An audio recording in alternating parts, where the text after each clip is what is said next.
25 সালের ডিসেম্বরের 1 তারিখে আপনি কি কাজ করছেন আপনার কি মনে আছে? 2 তারিখ মনে আছে? মনে নেই। মনে আছে কিনা? মনে নেই। তাহলে কিভাবে হিসাব দিবেন? আল্লাহ রাব্বুল আলামিন আমাদেরকে সৃষ্টি করার উদ্দেশ্য হচ্ছে ওমা খালাকতুল জিন্না ওয়াল ইনসা ইল্লা লিয়াবুদুন। ইবাদত করব কার? জোরে বলেন, ইবাদত কার? আইন চলবে কার? সৃষ্টি যার, আইন চলবে। এখন আমরা কার আইন মানি? আল্লাহর আইন মানি না মানুষের তৈরি করা আইন মানি? এখন মানুষের তৈরি করা আইন মানলে, আল্লাহর আইন বাদ দিয়ে যদি মানুষের তৈরি করা আইন আমরা মত বিশ্বাস করি, এটা কুফরি মতবাদ। আল্লাহ সুবহানাহু ওয়া তাআলা যে আইন দিয়েছেন, আইন আছে না নাই? আল্লাহর এই আইনের বিধানের নাম কি? আল কোরআন। এটাই হচ্ছে সমস্ত মানব জাতির সংবিধান, এটি হচ্ছে চূড়ান্ত বিধান, সকল সমস্যার সমাধান। বলি না আমরা সব সমস্যার সমাধান দিতে পারে আল কোরআন। তাহলে কোরআন আমরা মানি কতক্ষণ? আমাদের সুবিধা আছে যতক্ষণ। মারা গেলে কোরআনের কদর বুঝে হুজুরদেরকে নিয়ে চতুর্পাশে বসাইয়া কোরআন তেলাওয়াত হয় কি হয় না? কথা বলেন, কোরআন খতম আছে না নাই? অথচ দুনিয়াতে থাকা অবস্থায় যখন কোরআনের কথা তার কাছে বলা হয়েছিল, কোরআনের বিরুদ্ধচারণ করেছিল, কোরআন দিয়ে যারা কথা বলে তাদেরকে ফাঁসিতে ঝুলিয়ে দিয়েছিল। কোরআন দিয়ে যারা কথা বলে তাদের অনেক আঘাত নির্যাতন সহ্য করা হয়েছিল। কোরআন দিয়ে কথা বলার কারণে অন্ধকার প্রকোষ্ঠে নিক্ষেপ করা হয়েছিল। কোরআন দিয়ে কথা বলার কারণে পরিবার থেকে বিচ্ছিন্ন হতে হয়েছিল, দেশ থেকে দেশান্তর ছুটতে হয়েছিল, বাড়ি ঘরে থাকতে পারায় শুধু কোরআনের কথা বলার কারণে।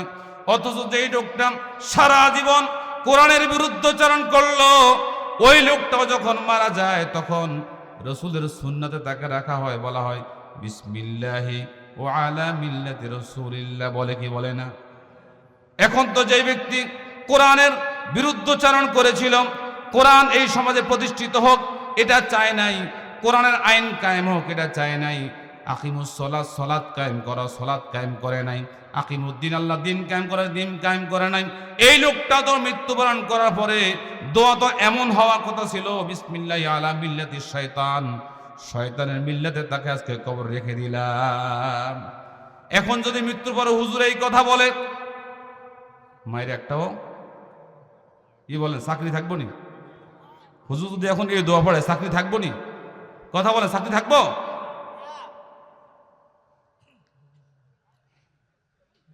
আমাদের দেশে তো আমরা অনেক সময় নিজেরা দোয়া করি না, হুজুর বানা করে দোয়া করি, ঠিক কিনা বলেন?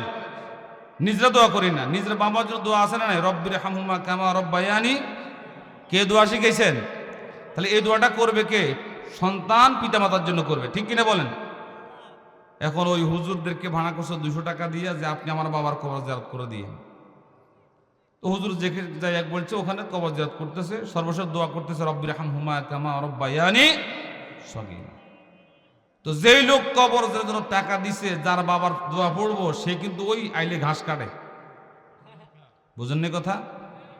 তো প্রতিমধ্যে এক লোক যখন শুনছে দোয়া পড়তেছে রব্বির হামহুমা কামা রব্বায়ানি সগীরা, এই লোক আবার একটু চালাক, যে শুনছে।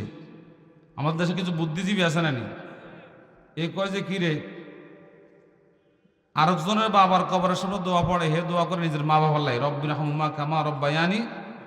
এই লোক যাইয়া ওই ঘাস কাটা যে হিলো করে বলছে, ভাই আপনি যে হুজুরে টিয়া দিয়েছেন 200 টাকা দোয়া করে বললাই, হুজুর দিয়ে হুজুর নিজের বাফলাই দোয়া করে, আমরা বাল্লাই তো দোয়া করেন। কথা কি হাসানি? আমি নিজ কানে শুনি আসছি। এবার যাইয়া কইছে, ভাই ওই লোকটা দৌড়িয়ে এসে হুজুরের কাছে, হুজুর আমরা টিয়া দিলাম আর বাল্লাই দোয়া করার লাগে, এখন আপনি তো নিজের বাল্লাই দোয়া করেন, ঘটনা কি? আল্লাহ দোয়া শিখেছে রব্বির হামহুমা কামা রব্বায়ানি সগীরা। আল্লাহ যেভাবে শিখেছে আমি তো এভাবেই কম। আরে টাকা দিছি আমি দোয়া করব আমার বাবার লাগিয়া, এখন আমার বাবার কবরের সামনে দাঁড়িয়ে আপনি আপনার নিজের বাবার লাগে দোয়া করেন। আল্লাহ তো দোয়া শিখেছে তোমারে তুমি করবা তোমার বাবার লাগিয়া, তোমার তো ভাড়া করাইয়া আমার দিয়া তোমার বাবার লাগিয়া দোয়া করার কথা বলে নাই না? কথা বুঝেন নাই? তো তুমি না তোমার বাবার লাগে দোয়া করবা, তুমি আমারে ভাড়া করো কা? ঠিক কিনা বলেন? সবার পিতামাতার প্রতি দোয়া করার দরকার আছে না নাই? সম্মানিত হাজিরিন, আল্লাহ রাব্বুল আলামিন যে আমাদেরকে পৃথিবীতে বাঁচিয়ে রেখেছেন, এটা নিয়ামত কার? শুকরিয়া আদায় করব কার? আল্লাহ রাব্বুল আলামিন অত্যন্ত মূল্যবান তিনটি জিনিস আমাদেরকে দান করেছেন। একটি হচ্ছে পানি, পানির অপর নাম জীবন, ঠিক কিনা বলেন? আরেকটি হচ্ছে খাবার, খাদ্য, খাদ্য না খেলে মানুষ বাঁচে না। আরেকটি হচ্ছে অক্সিজেন, অক্সিজেন না হলে মানুষ বাঁচে না। তিনটি মৌলিক জিনিস আল্লাহ তাআলা দান করলেন। একটি হচ্ছে পানি, আরেকটি হচ্ছে খাবার, আরেকটি অক্সিজেন। কোনোটা থেকে কোনোটা অগুরুত্বপূর্ণ নয়, তিনটা জিনিসই গুরুত্বপূর্ণ আল্লাহ দান করলেন। সুতরাং বিজ্ঞানীরা, গবেষকরা বলেছে একজন মানুষ খাবারবিহীন, খাদ্য না খেয়ে শুধু পানি খেয়ে মানুষ 15 দিন পর্যন্ত বেঁচে থাকে। কতদিন? খাবার না খেয়ে শুধু পানি দিয়ে কতদিন বাঁচে? 15 দিন। কেউ কেউ বেশি বাঁচতে, এটা গবেষণা আর কি, কম বেশি হইতে পারে। একজন মানুষ খাদ্য ছাড়া বাঁচতে পারে না, কিন্তু আবার খাদ্য ছাড়া শুধু পানি যদি হয় তাহলে 15 দিন সে টিকতে পারে, বাঁচতে পারে। কিন্তু পানির চাইতে আরো বেশি দামি অক্সিজেন, ঠিক কিনা বলেন? যে জিনিস যত কঠিন আল্লাহ তাআলা সেই জিনিস তত সহজ করে দিয়েছেন। সে যে জিনিস যত দামি আল্লাহ তাআলা বান্দার জন্য তত সহজ করে দিয়েছেন। খাবার যেমন দামি, আবার খাবারের চাইতে এত পানি আল্লাহ তাআলা তার চেয়ে দামি, আবার পানির চাইতে দামি হচ্ছে অক্সিজেন। সুতরাং খাবার যদি খায় মানুষ বেঁচে থাকবে, শরীর হৃষ্টপুষ্ট হবে, তার দেহটা ঠিক থাকবে, শরীর গঠন প্রণালী ঠিক থাকবে, স্ট্রাকচার ঠিক থাকবে। কিন্তু যদি খাবার গ্রহণ না করে শুধু পানি খায়, তাহলে দেখবেন যে অসুস্থ রোগীরা যখন থাকে বিছানায় পড়ে আছে, খেতে পারে না, পানিও খাওয়া যায় না, ওই রোগীকে দেখবেন যে নাক দিয়ে পাইপ ঢুকাইয়া সেখান দিয়ে লিকুইড পানি, লিকুইড গ্লুকোজ খাদ্য দেওয়া হয়। দেয় কি দেয় না? কথা বলেন। অসুস্থ রোগী যখন কিছু খেতে পারে না মুখে, তখন নাকে দিয়া পাইপ ঢুকাইয়া তার ভিতরে খাদ্য ঢুকানো হয় কি হয় না? তাহলে বোঝা গেল সে এখন পানি দ্বারা বেঁচে আছে, সে খেতে পারে না, পানির মাধ্যমে তাকে বাঁচিয়ে রাখা হয়েছে। অর্থাৎ একজন মানুষ পানি দিয়ে 15 দিন পর্যন্ত, কেউ 16 দিন 20 দিন পর্যন্ত বাঁচতে পারে। কিন্তু বলেন তো অক্সিজেন ছাড়া কয়দিন বাঁচা যাবে? আমি যে আপনি যেখানে বসা আছি, এখন আমরা খাবার খাচ্ছি, খাইতেছি না, পানি খাইতেছি, কিন্তু একটা জিনিস আছে। কি আছে বলেন তো? অক্সিজেন যদি না থাকে কতদিন বাঁচবেন? কত ঘন্টা বাঁচবেন? কয়েক সেকেন্ড বাঁচা যাবে? যাবে। আপনি নিঃশ্বাসটা ধরেন, অন্তত 10 থেকে 30 সেকেন্ড আপনি বাঁচতে কোনো অসুবিধা নেই। 30 সেকেন্ড পর্যন্ত, 40 সেকেন্ড কেউ কেউ থাকতে পারবেন, কেউ কেউ 1 মিনিট ধরেন, মনে করেন ধরেন 1 মিনিট, ঘড়ি ধরে কত মিনিট? 60 সেকেন্ড আপনি বেঁচে থাকলেন। এরপরে কি করবেন? কথা বোঝা যায় কিনা? আপনি নিঃশ্বাসটা ধরলেন, এখন নিঃশ্বাস ফেলতে হবে কিনা? তাহলে 1 মিনিট অতিবাহিত হওয়ার পরে আর নিঃশ্বাস রাখা যায় না, এখন নিঃশ্বাস ফেলতে হবে। তাহলে আপনার কি দরকার? তাহলে খাবার চাইতে পানি যেমন বেশি প্রয়োজন, আবার পানির চাইতে অক্সিজেন বেশি প্রয়োজন। খাবার না খেয়েও মানুষ বাঁচতে পারে 15 দিন পানি দিয়ে। পানি যদি না থাকে তাহলে আস্তে আস্তে দুর্বল হয়ে যাবে। কিন্তু অক্সিজেন এমন একটা দামি জিনিস, আল্লাহ সহজ করে দিয়েছেন, কারো হাতে দেন নাই। আপনি যদি একটা প্রাসাদের ভিতরে থাকেন, সেখানে কোনো আলো নাই, বাতাস নাই, কিন্তু আল্লাহ রাব্বুল আলামিন সেখানেও অক্সিজেন কিন্তু আপনাকে দিচ্ছেন, ঠিক কিনা বলেন? সেই প্রাসাদের ভিতরে অক্সিজেন পাচ্ছেন সার্বক্ষণিক 24টা ঘন্টার মধ্যে 1 সেকেন্ড আপনার কাছে অক্সিজেন কোনো বাকি নাই। আপনি রাতের বেলায় ঘুমিয়ে গেছেন, খাবার বন্ধ, খাবার খাচ্ছেন না, আপনি 8 ঘন্টা 10 ঘন্টা ঘুমালেন, 6 ঘন্টা ঘুমালেন, আপনি পানি পান করতেছেন না, কিন্তু একটা জিনিস অহরহ জারি আছে, সেটা কি বলেন? কি সেটা জিনিস কি? অক্সিজেন ছাড়া 1 মিনিট বাঁচা সম্ভব নয়। সুতরাং আল্লাহর দেয়া অক্সিজেন গ্রহণ করে, আল্লাহর দেয়া জমিনে বসবাস করে, আল্লাহর দেয়া খাবার খেয়ে, আল্লাহর দেয়া নিয়ামত ভক্ষণ করে, আল্লাহর দেয়া পানি খেয়ে আল্লাহর বিরুদ্ধাচরণ করা, আল্লাহর বিরুদ্ধে অবস্থান করা কোনো মুসলমানের জন্য কি নয়? বৈধ। আপনি কোন মুখে স্লোগান দেন বলেন? যে রব 1 সেকেন্ড যদি আপনাকে অক্সিজেন বন্ধ করে দেয়, 1 মিনিট অক্সিজেন বন্ধ করে দেয়, আপনার বেঁচে থাকা সম্ভব? দুনিয়ার সমস্ত নেতা মিলিলেও আপনাকে বাঁচানোর কোনো সম্ভাবনা। আমাদের প্রতি মাসে কারেন্ট বিল দেওয়া লাগে কি লাগে না? কথা বলেন, লাগে কি লাগে না? কারেন্ট বিল যদি নির্ধারিত সময় না দেওয়া হয়, এরপরের মাস যদি দেন, এবার জরিমানা আছে না নাই? কথা বলেন, আছে না নাই? জরিমানা আছে। 3 মাস যদি বিল না দেন, লাইন কি করা হয়? কেটে দেওয়া হয়। কি কাটা কি কাটে না? জোরে বলেন, কাটে কি কাটে না? কাটে। এটার তো বাস্তবতা আছে না? না মিথ্যা বলতেছি? কিন্তু আমি আপনি যখন একদিন ফজরের সালাত পড়লাম না, দৈনিক 5 ওয়াক্ত সালাত পড়লাম না, 30 দিনে 150 ওয়াক্ত সালাত আমি পড়লাম না, প্রতি বছরে 1800 ওয়াক্ত সালাত আমি পড়লাম না, কি আছে না নাই? কথা কন না, আছে না নাই? এরম এখানে কিরকম নাই? বছরকে বছর নামাজ পড়ে না, এরম আছে নাকি? এখন বলবেন হুজুর আপনারা তো খুব বুদ্ধিমান, হুজুর আমি জুমার নামাজ তো পড়ি, আসেনি এরম না? আমি জুমার নামাজ তো পড়ি। হুজুর জুমা না পড়লে কিছু, জানাজার নামাজ আলহামদুলিল্লাহ মসজিদ যদি 10 কেক দিয়া মসজিদ একামত শোনা যায়, মসজিদে নামাজ পড়ে না। আর এই বেয়াদব ঢাকা থেকে নোয়াখালী আসা জানাজা পড়ার লাগে। তোর শরীর শিখেছে কে বেয়াদব? মসজিদের পাশে বসে দোকানে আড্ডা ভিড়স, একামত শোনা যায়, নামাজে যাস না। তোর ঢাকা থেকে এখানে জানাজা পড়তে আসতে বলছে কে? কথা বুঝেন নাকি ভাই? তোমার মতো লোক যদি এখানে জানাজা পড়তে না আসে, 1 সরিষা পরিমাণ গুনাহ হবে না? কি গুনাহ হবে? কিন্তু নামাজ না পড়লে ইমানই থাকবে না। কথা কি মিথ্যা বললাম? লা সলাত আল ইমান,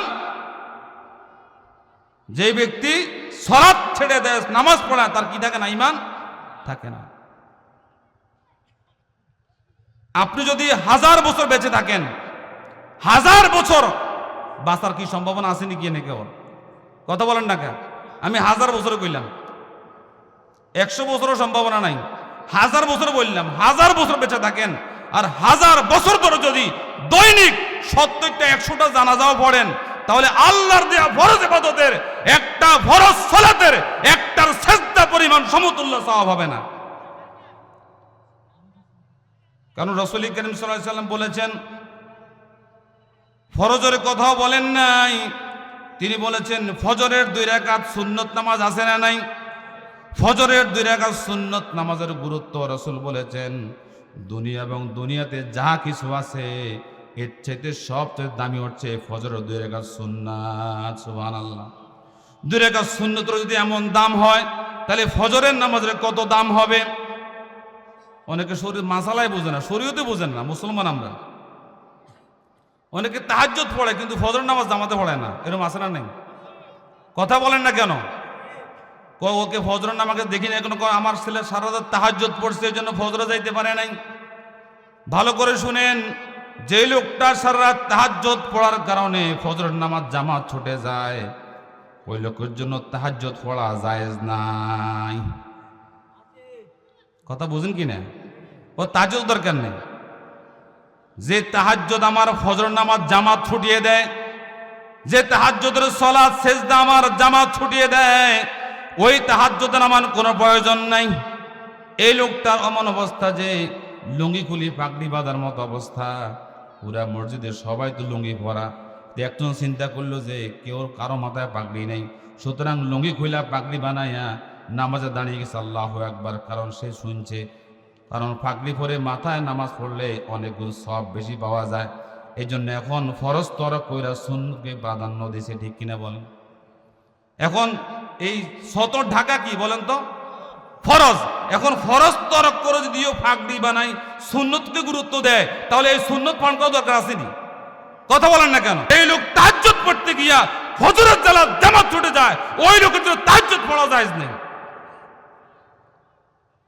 ভাই আপনার তাহাজ্জুদ দরকার না, আপনি ফজর নামাজটা জামাতে পড়েন। কারণ রাসূল করিম সাল্লাল্লাহু আলাইহি ওয়াসাল্লাম বলেছেন, যে ব্যক্তি সালাতুল ইশা জামাতে পড়বে, অর্ধরাত্রি পর্যন্ত সালাত পড়লে যেই পরিমাণ সওয়াব পাওয়া যায়, এশার নামাজ জামাতে পড়লে সেই পরিমাণ সওয়াব পাওয়া যায়। হাদিসে আছে না নাই?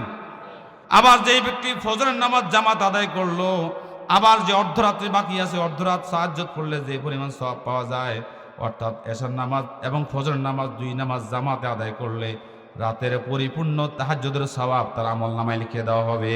সুবহানাল্লাহ। তাহলে এশার নামাজের জামাতের এবং ফজরের জামাতের গুরুত্ব বেশি না তাহাজ্জুদের গুরুত্ব বেশি? হ্যাঁ, কিন্তু যে লোকটা ফজর নামাজ জামাতে পড়ে, এশাও জামাতে পড়ে, ওই লোক তাহাজ্জুদ পড়লে কোনো অসুবিধা আছে না, বরং তার মর্যাদা কি বাড়বে।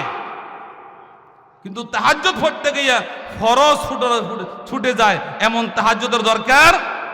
যে লোকটা ফজর নামাজ পড়ে না, ওই লোকটা জানাজা পড়ে লাভ কি বলেন তো? আচ্ছা, আপনার তাকে মূল পুঁজি থাকতে, ব্যবসা করার জন্য পুঁজি দরকার, ঠিক কিনা বলেন? তো মূল পুঁজি যদি না থাকে ব্যবসা করবেন কি দিয়ে? লাভ দইব পরে, আগে তো পুঁজি লাগবে, কথা বলেন না? তাহলে আমি যদি পুঁজি ইনভেস্ট করি, সেই পুঁজি কি? পুঁজি হচ্ছে আমার 5 ওয়াক্ত সালাত।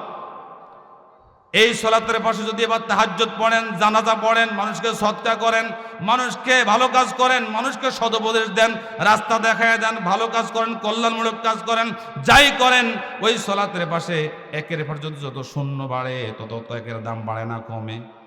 একের দাম বাড়ে না কমে? একের পাশে শূন্য হলে মান কত হয়? আর একটা শূন্য হলে কত হয়? 100। আর একটা শূন্য কত হয়? আর একটা শূন্য কত হয়? তাহলে মান বাড়ে না কমে? যদি একই না থাকে তাহলে শূন্যটা বসবে কোথায়, মান বাড়বে কি? একের পাশে যতই শূন্য থাক একের মান বাড়বে না, একের ডাইনে যত শূন্য হয় তত একের মান বাড়ে। তাহলে একজন মুসলমানের দৈনিক 5 ওয়াক্ত সালাত হচ্ছে এক। সুতরাং এক থাকলে পরে বাকি ইবাদতগুলো তার শূন্যের মতো যোগ হবে, এর মান বাড়বে। কিয়ামত পর্যন্ত যত আমল করবে এই নামাজের সম্পদ থাকবে। সুতরাং যার নামাজ নাই তার কোনো ইবাদত আল্লাহ দ্বারা কবুল হবে না। নামাজ নাই তো কিছুই নাই। কারণ নামাজের সাথে সকল, আমি কিন্তু এগুলো বানিয়ে বলতেছেন হাদিসের কথা, নামাজের সাথে সমস্ত ইবাদতের কি আছে? সম্পর্ক আছে। কিরকম? আপনারা ট্রেন দেখছেন তো? ট্রেন দেখছেন না? সে ট্রেন যখন চলে একটা বগির সাথে আর একটা বগি এভাবে লাগানো থাকে কিনা? আচ্ছা, সোনাইমুড়ি থেকে আপনি উঠলেন, কোনো কারণে যদি শেষের 3টা অথবা 5টা বগি আলাদা হয়, বিচ্ছিন্ন হয়ে যায়, তাহলে কমলাপুর ফুসবের ট্রেন ঠিক আছে, কিন্তু 5টা বগি যে ছুটে গেছে, এটা কি কমলাপুর যাবে? এটা কোথায় রয়ে গেছে? সোনাইমুড়ি। এটা আর কমলাপুর যাবে না। কেন? কারণ সম্পর্ক কি হয়ে গেছে? ছিন্ন হয়ে গেছে। অর্থাৎ বগির সাথে যতক্ষণ পর্যন্ত আমার মূল কানেকশন থাকবে ততক্ষণ আমার দাম থাকবে। যখন সম্পর্ক বিচ্ছিন্ন হয়ে যাবে তখন আমার দাম থাকবে না। সালাত যে থাকবে, বাকি আমলগুলো তার সাথে এইভাবে কানেকশন থাকবে, এটা নিশ্চিত তাকে জান্নাতে নিয়ে পৌঁছাবে। আর যার সম্পর্ক ছিন্ন হয়ে যাবে সে সোনাইমুড়ি নোয়াখালী পড়ে থাকবে, জান্নাতে যাওয়া তার পক্ষে সম্ভব হবে না। কথা বোঝা যায় কিনা? সুতরাং আমি কোন কথা থেকে আসছিলাম, যে আল্লাহ সুবহানাহু ওয়া তাআলা 3টে যে নিয়ামত দিয়েছেন, একটা হচ্ছে খাবার, আরেকটা হচ্ছে পানি, আরেকটা হচ্ছে কি? অক্সিজেন। সুতরাং খাবার যেমন গুরুত্বপূর্ণ, খাবারের চাইতে পানি সবচেয়ে গুরুত্বপূর্ণ, পানির চাইতে আমার বেঁচে থাকার জন্য অক্সিজেন সবচেয়ে গুরুত্বপূর্ণ। ঠিক কিনা বলেন? কথা বলেন না কেন? এই যে আজকে লাইট, সামিয়ানা সবকিছু করা হয়েছে, এটার জন্য বিল দেওয়া লাগবে কি লাগবে না? লাগবে। সুতরাং যদি আল্লাহ সুবহানাহু ওয়া তাআলা এভাবে চাইতেন যে তোমার জন্ম থেকে মৃত্যু পর্যন্ত তুমি যখন শ্বাস প্রশ্বাস যতবার নিছ, একবার শ্বাস নিতে 1 টাকা, একবার শ্বাস ফেলতে 1 টাকা। সুতরাং এই 70 বছর 80 বছরের জিন্দেগিতে শ্বাস ফেলতে এবং শ্বাস নিতে 1 টাকার হিসাব করো, এই পরিমাণ বিল আমাকে দিয়ে তারপর আমার জান্নাতে প্রবেশ করো। বলেন তো সম্ভব হবে? আমি শুধু একটা কথা বললাম, বাকিগুলো তো আছেই। যে আল্লাহ তাআলা অক্সিজেন দিয়ে আমাকে বাঁচিয়ে রাখলেন, আমাকে বাঁচার মতো ক্ষমতা দিলেন, সেই অক্সিজেন গ্রহণ করেন আল্লাহর দেয়া খাবার খেয়ে, আল্লাহর নিয়ামত ভোগ করে আল্লাহর নাফরমানি করা যাবে? কথা বলেন, যাবে? সুতরাং আমরা গোলামি করব কার? জোরে বলেন, আইন মানব কার? বিধান মানব কার? সুতরাং আল্লাহর দেয়া বিধান অনুযায়ী এই জমিন চলুক, আমরা চাই কি চাই না? কারা কারা চাই হাত তোলেন।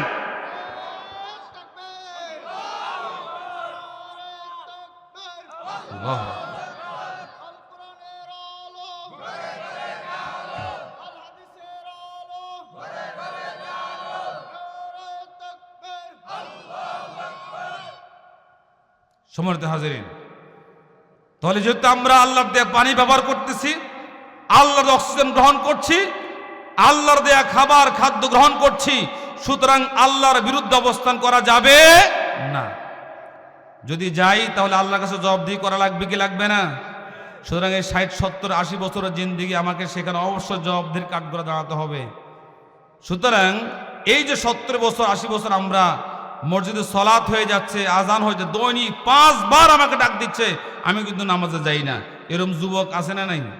অনেক মুরব্বীরা আছে, টেলিভিশন দেখতেছে কিন্তু ওখানে আজান হয়ে গেছে, নামাজ চলতেছে, নামাজ মুখ্যাপ করে না, নামাজের প্রতি গুরুত্ব দেয় না, কিন্তু সে টেলিভিশন থেকে মগ্ন, মোবাইল নিয়ে ব্যস্ত। এরকম আছে না নাই? আপনি কি শুকর আদায় করলেন বলেন?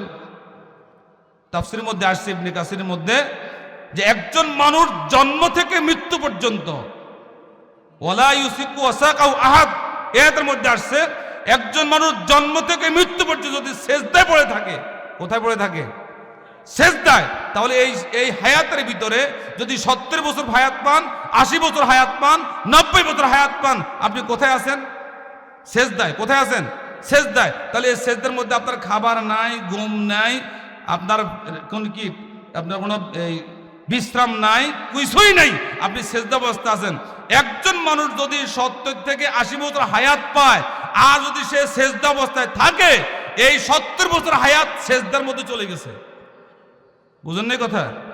এই 70 বছর হায়াত সেজদায় চলে গেছে, তারপরেও কিয়ামতের দিন ওই লোকটা আফসোস করবে, আল্লাহ এই 70 বছর হায়াত পাওয়ার পরে আমি যে সেজদা লুটিয়ে পড়েছিলাম, তারপরেও আল্লাহর কৃতজ্ঞতা আদায় করা সম্ভব হবে না।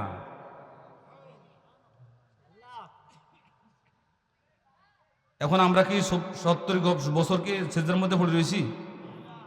আল্লাহ কি আমাদেরকে কথা বলছে 70 বছর সেজদা পড়ে থাকো? বরং আল্লাহ তো নামাজও পড়ো, আবার কৃষিকাজও কি করো, নামাজও পড়ো, রিক্সাও কি চালাও, নামাজও পড়ো, ডাক্তারিও কি করো।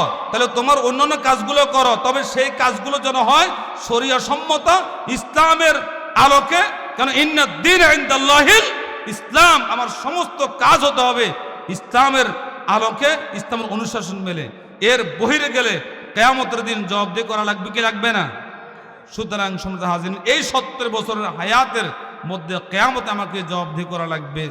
আসুন, আল্লাহ সুবহানাহু ওয়া তাআলা যে আমাদেরকে কিয়ামতের দিন মানুষ 9টি বিষয় আফসোস করবে। কি করবে?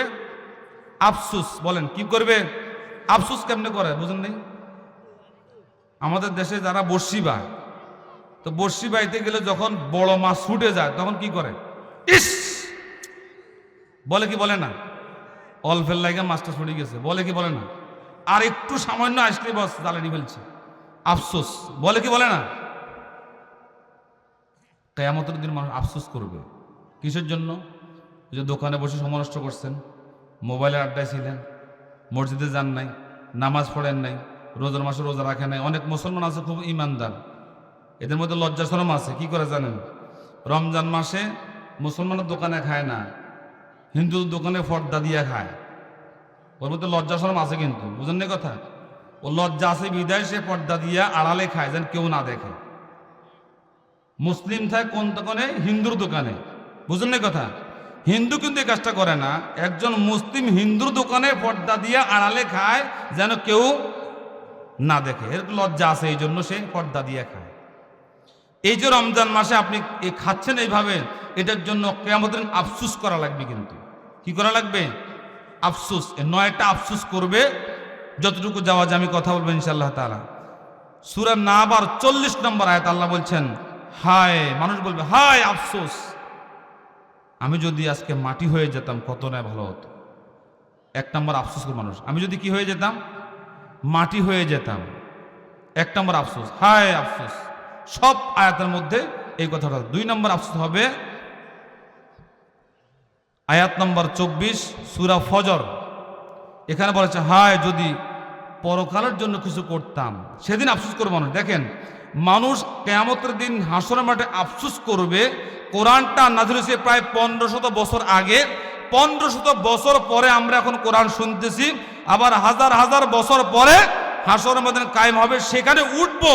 ওই আফসোসটা আল্লাহ তাআলা আমাদের নবীর মাধ্যমে আমাদেরকে 1500 বছর আগে আমাদেরকে জানাইছে এই কথা, কিয়ামতের মাঝে মানুষ কি আফসোস করবে, এই কথাটা আমাদেরকে এখন নগদ জানিয়ে দিচ্ছেন।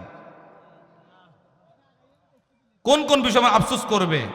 পরীক্ষার হলে পরীক্ষার্থী কি করে? আফসোস করে, আইরে এই অল্প লোক এই প্রশ্ন পড়িয়ে আসতাম তাহলে কমন পড়ে যেত। আফসোস করে কি করে না? তো আফসোস ধরেন কেমন থেকে, কলম মুখে দিয়ে সে চিন্তা করে, কলম মুখে দিয়ে কি করে চিন্তা, আফসোস করে, মানে কলম রে কামড়াইতে কামড়াইতে। আমাদের ছোটবেলা আমরা দেখছি কলমের একটা মুখে আছে না, আছে কি না? এই মুখের কামড়াইতে মুখে বেয়া ঘুরে ফেলছে, বাঁকা ঘুরে ফেলছে।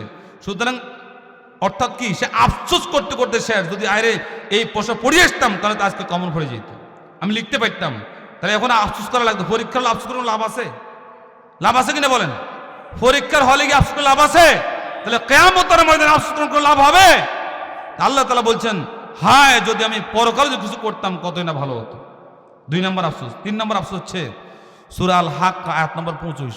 সে আফসোস করবে এটা, হায় আমাকে যদি আমার আমলনামা না দেওয়া হতো তাহলে কতই না ভালো হতো। 3 নম্বর আফসোস, আমার আমলনামা যদি আমাকে না দেওয়া হতো কতই না ভালো হতো। এ বিষয়ে আমাদের একজন মেহমান মাগরিব হওয়ার কথা বলছে, আমি শুনছি। এরপরে 4 নম্বর আফসোস করবে, হায় যদি আমি অমুককে বন্ধুরূপে গ্রহণ না করতাম তাহলে কতই না ভালো হতো। এই আয়াতটা আসছে সূরা আল ফুরকান আয়াত নম্বর 28। অমুককে, অমুককে আল্লাহ তাআলা তো কারো নাম ধরে বলেন নাই, কোন দলের নাম ধরে বলেন নাই, কোন ব্যক্তির নাম ধরে বলেন নাই। আল্লাহ বলছেন কিয়ামতের দিন আফসোস করবে, আমি যদি অমুককে, অমুক ব্যক্তিকে, অমুকের ছেলে অমুককে বন্ধু হিসেবে গ্রহণ না করতাম তাহলে কতই না ভালো হতো। তাকে বন্ধু গ্রহণ করার কারণে সে নিজে তো পথভ্রষ্ট হয়েছে, ইসলাম থেকে দূরে সরে গিয়েছে। সে নিজেও বেনামাজি ছিল, আমাকেও বেনামাজি বানাইছে। সে নিজেও সুদখোর ছিল, আমারও সুদখোর বানাইছে। সে নিজে মদখোর ছিল, আমার মদখোর বানাইছে। সে গাঁজাখোর ছিল, আমারও গাঁজাখোর বানাইছে। সৎসঙ্গে স্বর্গবাস, অসৎসঙ্গে। এটা হাদিসের কথা, কিন্তু যদি এটা প্রবাদ বাক্য, এটা হাদিসের কথা।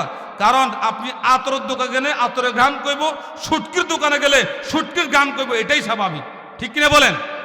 সুতরাং আপনি দুনিয়াতে কার সাথে চলতেছেন, কাকে বন্ধু বানাচ্ছেন, কিয়ামতের ময়দানে তার সাথেই আপনার হাসর হবে। সুতরাং দুনিয়াতে যদি কোনো মদখোর, কোনো গাঁজাখোর, কোনো ইয়াবাখোর, কোনো সুদখোর, কোনো মদখোর, কোনো বেনামাজি, কোনো ফেন্সিডালকারী, এই সমস্ত ব্যক্তি যদি আপনার বন্ধু হয়, কিয়ামতের ময়দানে তার সাথে আপনার হাসর হবে। আপনি তখন আফসোস করবেন, হায় রে অমুকের ছেলে অমুককে, অমুক ব্যক্তিকে, অমুক দলকে যদি আমি বন্ধু না বানাইতাম তাহলে আজকের এই কিয়ামতের ময়দানে জাহান্নাম আসা লাগতো না। সেদিন আফসোস করে কোনো লাভ হবে? বলেন তো লাভ হবে? কিন্তু আফসোসটা করবে, এটা আল্লাহ তাআলা বলছেন। কথা কার? আল্লাহ সুবহানাহু ওয়া তাআলা। এরপরে বলছেন, হায় যদি আমি রাসূল করিম সাল্লাল্লাহু আলাইহি পথ অবলম্বন, রাসূল যে পথ আমাদেরকে দেখাইছে, লাকাদ কানা লাকুম ফি রাসূলিল্লাহি উসওয়াতুন হাসানা, আমাদের জন্য একমাত্র আদর্শ কে বলেন তো? কথা বলেন, কে? মুহাম্মাদুর রাসূলুল্লাহ। এই কথা কি আমার না আল্লাহর? কার কথা বলেন? লাকাদ কানা লাকুম ফি রাসূলিল্লাহি উসওয়াতুন হাসানা, তোমাদের জন্য সর্বোত্তম আদর্শ, সর্বোত্তম মডেল রয়েছে কার কাছে? মুহাম্মাদুর রাসূলুল্লাহ। এখন আমরা সৈনিক কার? আমরা মুহাম্মদ সাল্লাল্লাহু আলাইহি সৈনিক। কার সৈনিক? মুহাম্মদ আওয়ার লিডার, মুহাম্মদ আমাদের নেতা। সুতরাং আদর্শ মানব তাকে, দুনিয়ার কোন ব্যক্তিকে আদর্শ মানা জায়েজ নেই। আদর্শ চলবে কার? কথা বলেন না। মুহাম্মাদুর রাসূলুল্লাহ সাল্লাল্লাহু আলাইহি সাল্লাম। কি কথা কি আমার না আল্লাহ? সুতরাং সে কিয়ামতের ময়দানে এই কথা বলবে, হায় যদি আমি রাসূল করিম সাল্লাল্লাহু আলাইহি ওয়াসাল্লাম পথ অবলম্বন করতাম, রাসূলের কথাকে মেনে নিতাম, রাসূলের কথা যারা বলে, রাসূলের পথে যারা চলে তাদেরকে অনুসরণ করতাম, তাহলে আজকে জাহান্নামে আসা লাগতো না। আফসোস করবে। আচ্ছা বলেন তো, সেই দিন আফসোস করে কোনো লাভ হবে? কোনো লাভ হবে না। আজকে তো যারা আপনাকে ভালো পথে ডাকে, ভালো কথা বলে, তার টিটকারি করেন, টিটকারি করে, আছে না নেই? কিন্তু কিয়ামতের ময়দানে আফসোস করবেন, কোনো লাভ হবে না। এরপরে সে আফসোস করবেন, হায় আমি যদি তাদের সঙ্গে থাকতাম তাহলে বিরাট সফলতার মালিক হইতাম আজকে যদি তাদের সাথে থাকতাম। কাদের সাথে? নবীরা যেই পথে চলেছেন, নবীদের সাহাবীরা যেই পথে চলেছেন, শহীদরা যেই পথে চলেছে, তাবেঈরা যেই পথে চলেছে, এবং সিদ্দিক শুহাদা ইকরাম যারা যেই পথে চলেছে, এবং যারা সত্যবাদী ছিল তাদের পথে, গায়রিল মাগদুবি আলাইহিম ওয়ালাদ-দাল্লিন, এর আগে রয়েছে ইহদিনাস সিরাতাল মুস্তাকিম সিরাতাল্লাযীনা আন'আমতা আলাইহিম, তাদের পথে যদি চলতাম কতই না ভালো হতো। নবীদের দেখানো পথে চলতাম, সাহাবীদের পথে চলতাম, তাবেঈদের পথে চলতাম, উলামায়ে কেরামের পথে চলতাম, আলেমরা যেই কথাগুলো বলেছে তাদের কথা মেনে নিতাম, তাহলে কতই না ভালো হতো। সেদিন আফসোস করবে, কোনো লাভ হবে? সেদিন তো কোনো লাভ হবে না, আফসোস করবে। কিন্তু আফসোস করবে আল্লাহ তাআলা বলছেন। এরপরে আফসোস করবে সূরা কাহফ আয়াত নম্বর 42। সেদিন আফসোস করবে, আমি যদি আমার রবের সঙ্গে কাউকে শরিক না করতাম। শরিক বুঝুন তো, শরিক মানে হ্যাঁ, ওই যে আপনার কোরবানির সময় শরিক নেন না, নেন কি না?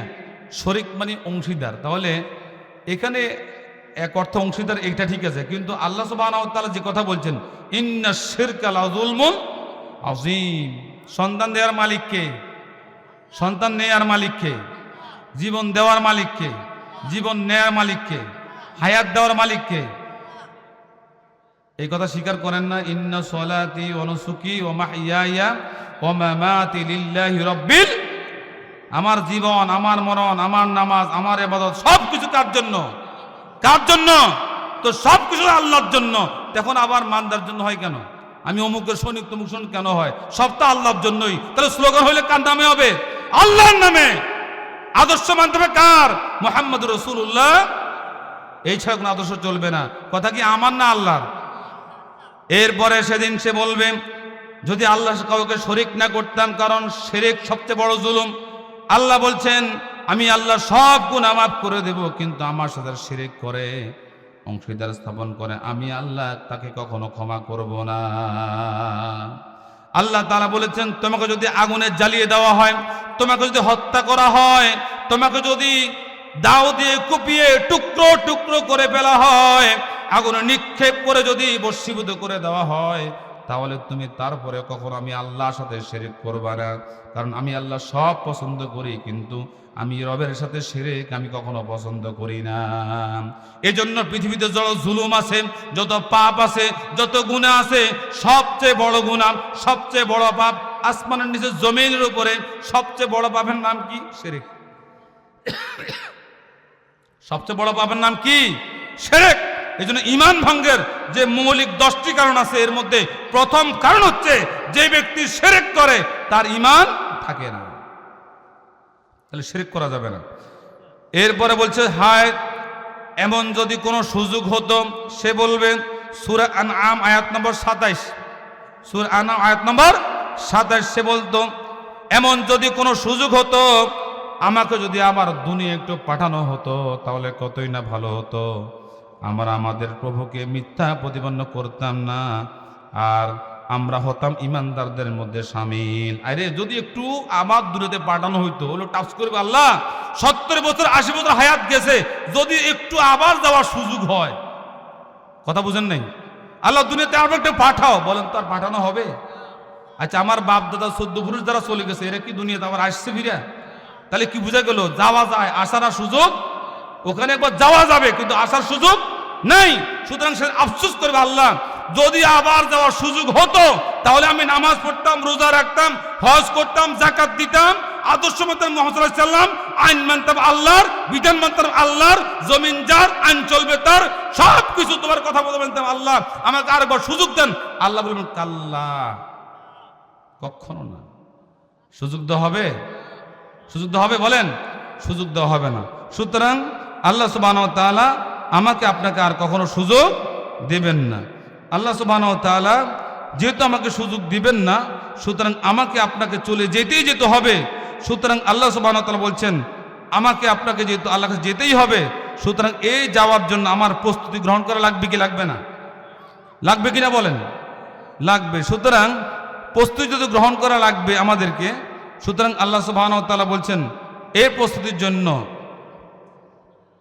আমাদেরকে আল্লাহর কাছে যেহেতু যেতে হবে, আল্লাহ তাআলা বলছেন প্রথম হায় আফসুস আমি যদি মাটি হয়ে যেতাম, আমি কি মাটি হয়ে যেতাম কতই না ভালো হতো। এ কথা কেন বলবে? কিয়ামতের ময়দানে কাফেররা যখন দেখবেন দুনিয়াতে শুধু মানুষ নয় অন্যান্য প্রাণী আছে না নাই, গরু ছাগল হাঁস মুরগি হিংস্র প্রাণীগুলো আরো যত আল্লাহর সৃষ্টি রয়েছেন সমস্ত সৃষ্টিকে আল্লাহ তাআলা কিয়ামতের ময়দানে উঠাবেন, বিচারের কাঠগড়ায় দাঁড় করাবেন। আমাদের জীবনে আমরা মানুষ আশরাফুল মাখলুকাত ছাড়া আরো যত সৃষ্টি রয়েছে তাদেরও বিচার হবে। আশরাফুল মাখলুকাত সৃষ্টির সেরা মানুষ, তাদেরও বিচার হবে। সুতরাং আল্লাহ প্রাণীদেরকে উঠাবেন। আমাদের দেশে আমরা যারা গরু ফালি, গরু আছে না নেই? আচ্ছা, একটা গরুর বড় শিং আছে আর একটা শিং নেই, তাহলে যে তার শিং নেই হাতে দুর্বল ননি, যার শিং আছে হাতে কি সবল ননি? তো সিঙ্গালাটা শিং নেলাটা গুতা দিছে কি দেয়নি? দেখবেন মানুষের মধ্যে এমন আছে যার প্রভাব প্রতিপত্তি বেশি, যার একটু সম্পদ আছে, যার একটু ক্ষমতা আছে, সেও প্রভাব দেখাইয়া অসংখ্য মানুষের উপরে নির্যাতন স্টিম রোলার চালায় কি চালায় না, জুলুম করে কি করে না, ক্ষমতার দাপট দেখায় কি দেখায় না।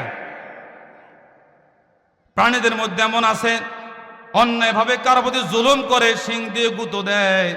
কিয়ামতের মাঠে আল্লাহ তাআলা বলবেন দুর্বল শিংওয়ালা যে গরু তার শিং ছিল না, আল্লাহ বলবেন তাকে শিং দিবেন আর ওই গরুটাকে দুর্বল বানায় দিবেন। বলবে যেহেতু দুনিয়াতে তোমাকে অন্যায়ভাবে তোমার উপর জুলুম করেছিল, তোমাকে গুঁতো দিয়েছিল, সুতরাং আমি আল্লাহ রাব্বুল আলামিন সাল্লাল্লাহু বিআহকামিল হাকিমিন, আমি সমস্ত বিচারকদের বিচারক, আমার আদালতে আজকে বিচার শুধু একজনের চলবে, তিনি কে? আল্লাহ সুবহানাহু ওয়া তাআলা বিচার করবেন। এই পৃথিবীতে যত বিচার হয়েছে বিচার আছে না নাই? সালিশ দরবার আমাদের দেশে আছে না নাই? হ্যাঁ, অনেক সালিশরা আছে না, বাম হাতের কাজ কইরা ডান হাতে বস এইভাবে কাজ কইরা দেয়, আছে না নাই? বলেন আছে না নাই? সুতরাং যারা কলমের খোসা দিয়ে অপরাধী বানালো নিষ্পাপ মানুষদেরকে, অন্ধকার প্রকোষ্ঠে নিক্ষেপ করলো। দেখেন আমাদের সমাজে অনেক জুলুম আছে, মদ গাঁজা হেরোইন আছে, যারা নর্তকী আছে, যারা এই সমস্ত চরিত্রহীন মানুষ লম্পট যারা আছে তাদেরকেও জেলে নিছে। আমরা দেখেছি কিন্তু তাদের হাতে ডান্ডা বেরি পরানো হয় নাই। কি বলেন, পরানো হয়েছে? ডান্ডা বেরি পরানো হয় নাই। কিন্তু আল্লাহর জমিনে সবচেয়ে দামি মানুষ যারা, এই জমিনে সবচেয়ে দামি মানুষ আলেমরা, কারা? নবীদের পরে সবচেয়ে দামি আলেমরা, আলেমদের হাতে ডান্ডা বেরি পরানো হয়েছিল। আল্লামা মামুনুল হকে ডান্ডা বেরি পরানো হয়েছিল। তিনি কি এমন অপরাধ করেছেন? কোথায় কার ঘর চুরি করেছেন, কার মাথায় বাড়ি দিয়েছেন? কি কার মাথায় বাড়ি দিয়েছেন? কোটি টাকার সম্পদ পাচার করছে বিদেশে, কথা বলেন না কেন? কারো ঘরে হামলা করছে, মার্ডার করছে, কথা বলেন না কেন? কিন্তু তার হাতে ডান্ডা বড়ি আছে না নাই? কথা বলেন আছে না নাই? সুতরাং যারা আলেমদেরকে অপমান করলো, বেজ্জতি করলো, অন্ধকার প্রকোষ্ঠে তারা তাদেরকে নিয়ে সেখানে গেল, কলমের খোসা দিয়া পাশের কাছে ঝুলিয়ে দিল। আল্লাহ বলেন নিরপরাধ মানুষ অপরাধ যারা বানালো, আমি আল্লাহর আদালতে তাদের আর একটা বিচার এখন হবে। আল্লাহ তাআলা বলেন সমস্ত বিচারকের বিচারক আমি, আমার আদালতে আর একটা বিচার হবে। দুনিয়াতে তোমরা একবার ফাঁসি দিয়েছো, আমি আল্লাহ রাব্বুল আলামিন হাজার হাজার নয় কোটি কোটি বার তাকে আমি পাশের কাছে ঝুলাবো। সম্ভব না অসম্ভব? আল্লাহর কাছে সম্ভব না অসম্ভব? কারণ সুম্মা লা ইয়ামুতু ফিহা ওয়ালা ইয়াহইয়া, সে তো বাঁচবেও না মরবেও না, সেখানে বেঁচেই থাকবে, মরার কোনো আর কোনো সম্ভাবনা, মৃত্যু তো একবারই হয়ে গেছে। কুল্লু নাফসিন যায়কাতুল মাউত, মৃত্যু তো একবার হয়ে গেছে, আর মৃত্যু নাই। এখন আল্লাহ চাইলে হাজার বার তাকে ফাঁসিতে ঝোলাবেন, হাজার বার জাহান্নামের আগুনে নিক্ষেপ করবেন, হাজার বার আল্লাহ বরফের মধ্যে তাকে রেখে দেবেন, হাজার কষ্ট দিয়ে আল্লাহ তারা সেখানে কষ্ট দিবেন। সুতরাং দুনিয়াতে শাস্তি দেওয়া যায় একবার। কোন মানুষ যদি একজন মানুষকে হত্যা করেন, তাকে যদি ফাঁসিতে একবার ঝুলানো যায়, কোন মানুষ যদি 100 জন মানুষকে হত্যা করে, তাকেও যদি ফাঁসিতে ঝোলায় একবার ঝুলানো যায় না? বুঝেননি কথা? একজন যদি কেউ হত্যা করে, তার যদি ফাঁসিতে ঝুলায়, তার যদি কেসাস হয়, মৃত্যুদণ্ড হয়, তাহলে কবর ঝুলানো যাবে। আবার একজন 100 জনকে হত্যা করছে, তাও কবর ঝুলানো যাবে একবার। তাহলে উচিত ছিল যে যেই লোকটা একবার মার্ডার করছে, হত্যা করছে, তাকে একবার ঝুলানো, যে 100টা হত্যা করছে তাকে 100 বার ঝুলানো, কিন্তু একবারে হলো তো শেষ। তাহলে কি ইনসাফ বুদ্ধ বিচার হয়েছে? বিচার হয় নাই। এই জন্য আল্লাহ সুবহানাহু ওয়া তাআলা কিয়ামতের দিন বিচারের কাঠগড়ায় তিনি দাঁড়াবেন, আবার এই খুনের বিচার আল্লাহর আদালতে হবে। হবে কি হবে না? মামলা কিন্তু আবার সবকিছু সেখানে হবে। এই জন্য আল্লাহ তাআলা বলবেন, ওই দুর্বল শিংওয়ালা সেই গরুটা যেমন তোমার অত্যাচার জুলুম করেছে, অন্যায়ভাবে গুঁতো মেরেছিল, তোমাকে একটা শিং দিয়ে দিলাম, সবল বানাইয়া দিলাম, আজকে তুমি তাকে গুঁতো দাও, সে তাকে গুঁতো দিবে। এখন সমান সমান হয়ে গেছে, প্রতিশোধ নেওয়া হয়ে গেছে। না বুঝেন নি কথা? আমাদের দেশে বাচ্চারা এরকম কিলে কিলে মারামারি লাগে না, তো কয় যে হেতো তোর যেন থাবড়কে, তুই হেতো থাবড়কা দিয়ে, তাহলে সমান মরে যাবে, ঠিক কিনা বলেন? তবে ইসলাম দেখেন, এখানে আপনি যেই মানুষ থাপ্পড় দিয়েছেন, এখন এটা কি ওজনের দিয়েছেন, এটা কি মাপা সম্ভব? এখন আপনি মারার সময় জোরে জোরে মারেন, তার সাথে বেশি তাহলে জুলুম হবে, যদি কম মারেন তাহলে ইনসাফ হবে না। কথা বুঝেন নাই মনে হয়? চশমা মানুষ কোথায় রাখে বলেন তো? কথা কন, কোথায়? চোখে। এটা চোখের হক। এটা কিসের হক? টুপি মাথায় দেয় কোথায়? মাথায়। এটা মাথার হক, ঠিক কিনা? গড়ি দিবে কোথায়? কোথায় দিবে? হাতে। এখন হাতে না দিয়ে যদি মাজায় ঝুলিয়ে রাখে, মাথার মধ্যে বাঁধে রাখে, তাহলে হাতের হক আদায় হয় না। চশমা চোখে না দিয়ে চোখে মাথা উঠে রাখলে চোখের হক আদায় হয় না। মাথায় টুপি না দিয়া হাঁটুতে রাখলে মাথার হক আদায় হয় না। সুতরাং সব জায়গায় যদি জুলুম হয়, কারণ চোখ চশমা পাওয়ার কথা ছিল, চোখ যেহেতু চশমা পায় নাই, সুতরাং চোখের উপর জুলুম করা হয়েছে। মাথায় টুপি পাওয়ার কথা ছিল, মাথায় টুপি রাখা হয় নাই, মাথার উপর জুলুম করা হয়েছে। হাত ঘড়ি পাওয়ার কথা ছিল, হাত ঘড়ি পায় নাই, হাতের উপর জুলুম করা হয়েছে। সুতরাং কিয়ামতের মধ্যে আল্লাহ বলবেন, যেই পরিমাণ তুমি জুলুম করছো, দুনিয়াতে ইনসাফ হয় নাই, আমি আল্লাহ সমস্ত জুলুমের কড়ায় গন্ডায় হিসাব করে ইনসাফ ভিত্তিক বিচার ফয়সালা আমি কিয়ামতের দিন আমি প্রত্যেকটা মানুষ আদায় করে নেব। এজন্য আমরা ইমানদার যারা আছি, আমাদের হতাশ হওয়ার কোনো কারণ নাই, দুঃখ পাবারও কোনো কারণ নাই। বাঁচতে শহীদ, বাঁচলে গাজী, মরলে, দেখেন না আজকে হাদি শরীফ ওসমান হাদি, তাকে কেউ চিনত না, অনেকেই চিনত না, কিন্তু আজকে দেখেন পৃথিবীতে অনেকে বলা হয় যে মরহুম জিয়াউর রহমান সাহেবের যে জানাজা হয়েছিল, তার চাইতে বেশি লোক হয়েছিল শরীফ ওসমান হাদির জানাজা, ঠিক কিনা বলেন? কারণ ওয়ালা তাকুলু লিমান ইউকতালু ফি সাবিলিল্লাহি আমওয়াত বাল আহইয়াউম ওয়ালাকিন লা তাশউরুন। শহীদরা মরেও মরে না, আল্লাহ তাদেরকে চির অমর করে রাখেন। আল্লাহ সুবহানাহু ওয়া তাআলা শরীফ ওসমান হাদির কবরটাকে জান্নাতের বাগান বানান, আমিন। এই হাদির মতো সন্তান সমাজ দরকার আছে না নাই? ওমরের মতো সৈনিক দরকার আছে না নাই? সুতরাং আল্লাহ সুবহানাহু ওয়া তাআলা কিয়ামতের দিন ওই প্রাণী থেকে বিচার নেবেন। ইনসাফ বিচার হয়ে গেলে আল্লাহ বলেন, ইয়াকুলু ইয়া লাইতানি কুনতু তুরাবা, আছে না নাই? সূরা নাবার একবারে শেষ পর্যায়ে আছে। আল্লাহ বলেন, তোমরা কি হয়ে যাও? মাটি হয়ে যাও। কি হয়ে যাও? মাটি হয়ে যাও। কাফেররা এই দৃশ্য যখন দেখবে, তাদের বিচার ফয়সালা হয়ে যাওয়ার পরে আল্লাহ বলেন, মাটি হয়ে যাও, মাটির সাথে মিশে যাও, তোমাদের বিচার শেষ। কিন্তু মানব জাতি এমন হবে না, তাদের তো বিচার শেষ হয়ে গেল। কাফেররা তাদের এই দৃশ্য দেখে বলবে, হায় রে, যদি আজকে মাটি হয়ে যেতাম কতই না ভালো হতো। আল্লাহ তাআলা এভাবে বলছেন, যালিকাল ইয়াউমুল হাক্কু ফামান শাআ আত্তাখাযা ইলা রাব্বিহি মাআবা ইন্না আনযারনাকুম আযাবান করিবা ইয়াউমা ইয়ানযুরুল মার'উ মা قدمت يداه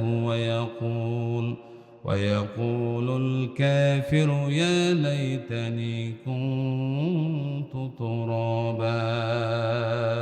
আসেনা নাই? সেদিন যালিকা ইয়াউমুল হক, কিয়ামতের ময়দান যে কায়েম হবে, এটা সত্য না মিথ্যা? সত্য না মিথ্যা?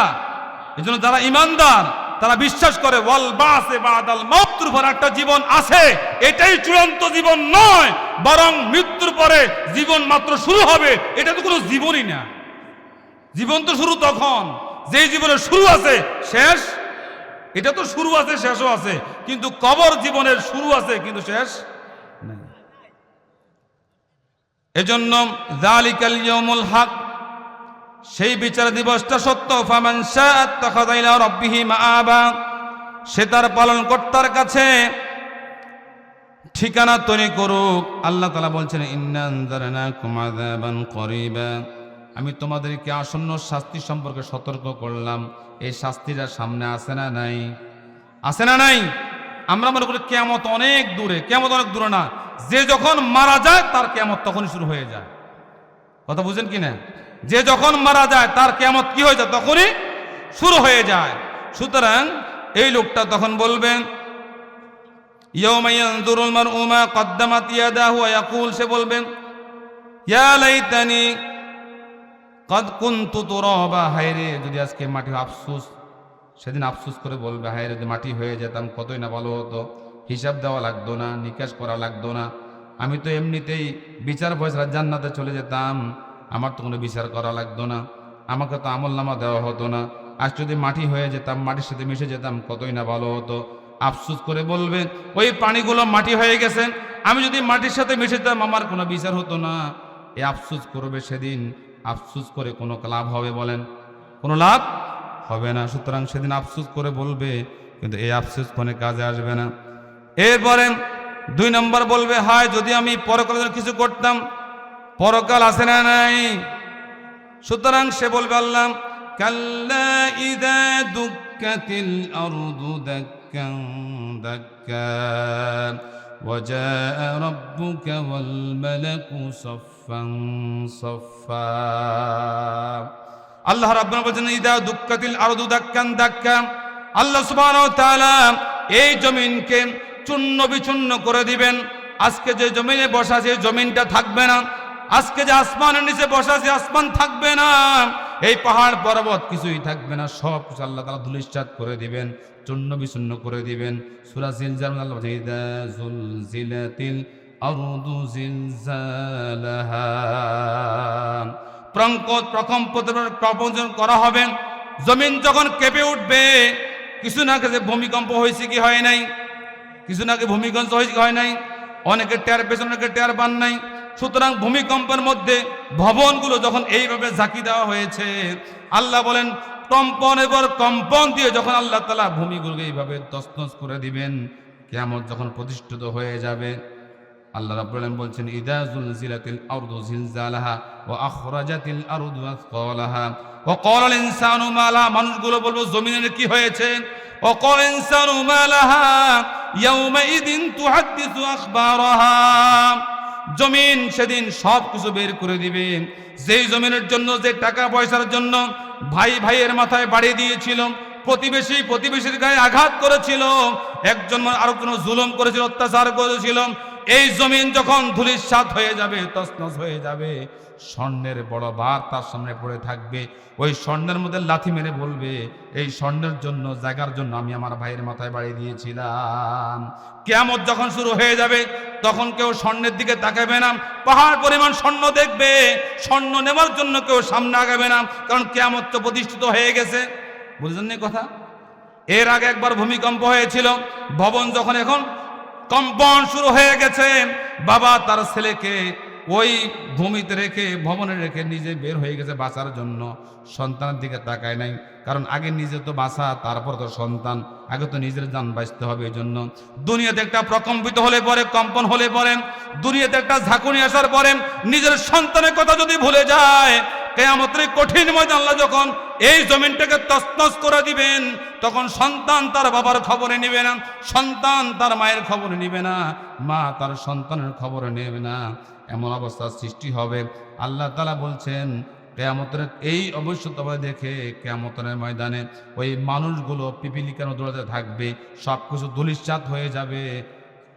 আতাকুলুল জিবালু কাল ইহনিল মানফুস, পাহাড়গুলো কালা ধুলায় তুলে করে দিবেন, সমস্ত পাহাড়গুলোকে নদী নালা খাল দিয়ে পরিপূর্ণ করে দিবেন, সমতল ভূমিতে রূপান্তরিত করবেন।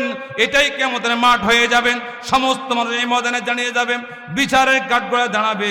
এক এক স্টেপ আল্লাহ রাব্বুল বলছেন সেখানে 50,000 বছর মানুষ সেখানে দাঁড়িয়ে থাকবে হিসাবের জন্য। কত বছর? আমি হায়াত পাইছি কত বছর? এই 60-70 বছর হায়াত পাইয়া কত ক্ষমতা কি আছে না নাই? 2040, 2100 কি আছে না নাই? তো এই যে ক্ষমতার দাম্ভিকতা, আল্লাহ নমরুদ ফেরাউনকে কিভাবে শায়েস্তা করছে, এটা শিখতে ইতিহাস থেকে শিক্ষানো দরকার আছে না নাই? আছে কিনা বলেন? আল্লাহ তাআলা আসহাবে ফিল দিয়া হাতিওয়ালাদেরকে আল্লাহ তাআলা আব্রাহাকে ধ্বংস করছে কি করে নাই? সেই ধরনের আবাবিল পাখি দিয়া আল্লাহর জমিনে স্বৈরাচারকে আল্লাহ তাআলা কি দুনিয়া থেকে বিদায় করে দিয়েছেন। যুগে যুগে এইভাবে ইতিহাস আছে না নাই?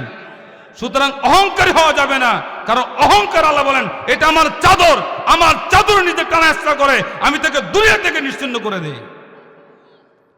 অহংকার একমাত্র আল্লাহর জন্য খাটে, দুনিয়াতে কারো অহংকার করার ক্ষমতা। অহংকার করবে কে? আল্লাহ সুবহানাহু। এখন আমি তো 10 ছেলের বাবা, আমি আর 10 কাঠা জমির মালিক, আমি বসুন্ধরা ফ্ল্যাট, আমার গাড়ি বাড়ি, এখানে 3 কানি জমি আমার, কি অহংকার! আল্লাহ বলে মইরা দেখ, তোর সমস্ত অহংকার মাটির সাথে মিশে যাবে। অহংকার করার কিছু নাই তো। একজন কয় আমার চিনো, আমি কে? এরকম আছে না আর কে? এই বড় আমরা চিনস, আমার কি? ওরে বাপ রে বাপ, কি দাপট, আমরা চিনস না। তো হাসান বসরি রহমতুল্লাহ একজন, ওনার সামনে একটু আমার চিনোনি মিয়া। হাসান বসরিকে তোমার আমি ভালো করে চিনি। আমার চিনো মানে আমাদের দেশের হাসান অনেক আছে না? এই বড় আমরা চিনস, আমি কোন দলের নেতা চিনস নি, আমার একটা ফোন দিব বস্ত্র ধরে নিয়ে যাবো, আছে না নাই? আছে কিনা বলেন? তার ভয়ে সমাজে কেউ কথা মুখ খোলে না, কেউ কথা কয় না, কারণ তার ক্ষমতা আছে, দাপট আছে, টাকা আছে, সব আছে। সুতরাং তার ভয়ে কেউ মুখ খোলে না। এরকম আছে না? এতার লগে বাজি হুদাম লাভ নাই, গেঞ্জাম দরকার না, জমি 2 কেন লেগে লই যাক, সুতরাং মামলারও দরকার নেই, কারণ এতার লগে আমি কুলি হাইতাম না। আছে না এরকম? আছে কিনা বলেন? তো এখন এরকম ক্ষমতার দাপট দেখাইয়া এক লোক আমার চিনো, হাসান বসরি কহ তোমার আমি ভালো করে চিনি, তুমি 1 ফোঁটা নাপাক পানি থেকে তোমার জন্ম, তোমার চিনি না মানে? বুঝেন নাই কথা? 1 ফোঁটা নাপাক পানি থেকে তোমার জন্ম, তোমার চিনি না মেয়া? তোমার নাকে ছাতা, কানে ছাতা, ফ্যাটের মধ্যে ময়লা নিয়ে ঘুরো, ফ্যাটের মধ্যে ময়লার টাঙ্কি আছে না নাই? কথা বলেন না, আমাদের সবার ফ্যাটে ময়লার টাঙ্কি আছে না নাই? আমরা তো ময়লার টাঙ্কি আগে বাথরুম করি, ঘর বাড়ি করার আগে টাঙ্কি কোনো বেড়া চিন্তা করি, ঠিক কিনা? তো আমাদের সবার সাথে ময়লার টাঙ্কি আছে না নাই? তো হাসান বসরি কয় তোমার আমি ভালো করে চিনি, তুমি 1 ফোঁটা নাপাক পানির সৃষ্টি, যেই পানি বের হলে গোসল ফরজ হয়ে যায়, তুমি 1 ফোঁটা নাপাক পানির সৃষ্টি, তোমার মুখে ছাতা, কানে ছাতা, নাকে ছাতা, পেটের মধ্যে ময়লা আবর্জনা যে বের হলে পুরা সমাজ পর্যন্ত দূষিত হয়ে যায়, চতুর্দিক গন্ধ ছড়িয়ে যায়। তোমাকে আমি চিনি না, তোমার ভালো করে চিনি। আর যখন মারা যাইবা মাটির সাথে মিশে যাবা, তোমার নামগো থাকবে না, তোমার ভালো করে চিনি। যখন এ কথা বলছি তখন বুঝওয়ালা তো এই জন্য মাথা নিচু করে রয়েছে, কারণ জায়গায় হাত দিছে তো। বুঝেন না কথা? কথা ঠিক না বেঠিক? সুতরাং তুমি যে কোন জাতের এটা আমি তোমার ভালো করে চিনি। সুতরাং ক্ষমতার দাপট এটা চিরস্থায়ী নয়, বরং এটা অস্থায়ী, কিছুদিন পরে থাকবে না। যে লোকটা যদি জানতো 1 ঘন্টা পর আমার মালাক হাজির হয়ে যাবে, ওই লোকটা কখনো তার প্রতিবেশীদের গালিগালাজ করতো না, খারাপ আচরণ করতো না, তার মাথায় বাড়ি দিত না, কারো বাসা লুণ্ঠন করতো না, কাউকে হত্যা করতো না, এই কাজগুলো করতো না। শুধু জানতো 1 ঘন্টা পর আমাকে চলে যেতে হবে। আচ্ছা বলেন তো, আমার আপনার 1 ঘন্টা হায়াত আছে, এরকম আমরা এখানে কেউ আছে কিনা? নিঃসন্দেহে বলতে পারবো যে আমার 1 ঘন্টা আরো হায়াত আছে, আমি বাঁচবো, এরকম কোনো সম্ভাবনা আছে নাকি? আছে? নাই। তো অহংকার কিসের? আপনাকে আল্লাহ যা দিছে এটা আল্লাহ নিয়ামত। এটা কি নিয়ামত? আল্লাহ কাউকে সম্পদ দিয়ে পরীক্ষা করেন, আল্লাহ কাউকে না দিয়ে পরীক্ষা করেন, আল্লাহ কাউকে সন্তান দিয়ে পরীক্ষা করেন, কাউকে না দিয়ে পরীক্ষা করেন। দেখি এই পরীক্ষাটা তুমি পাশ করো কিনা।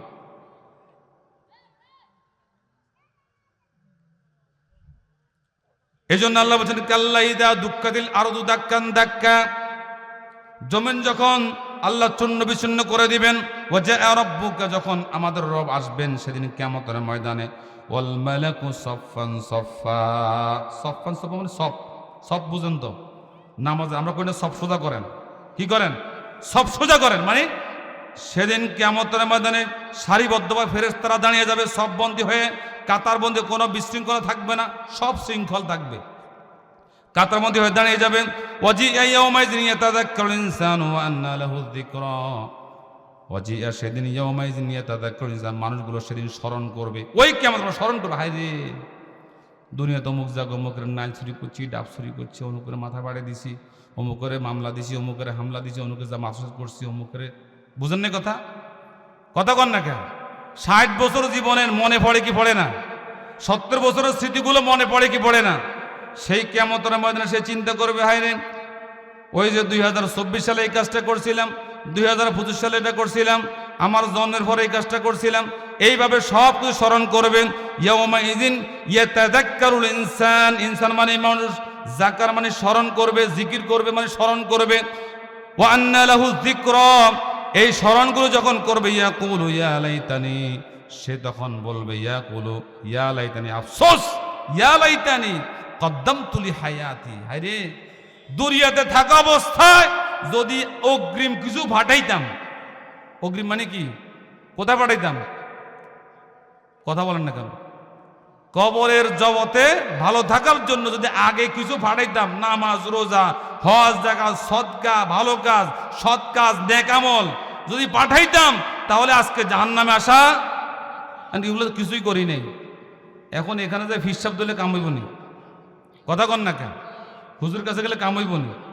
কোনো হুজুরে কাম মাল, কারণ হুজুরে বাঁচাইব কি? এটাই তো নিশ্চিত কোনো কি সম্ভাবনা নাই। সুতরাং কারণ নবীরা পর্যন্ত বলবে নাফসি নাফসি, কথা বুঝেন নাই?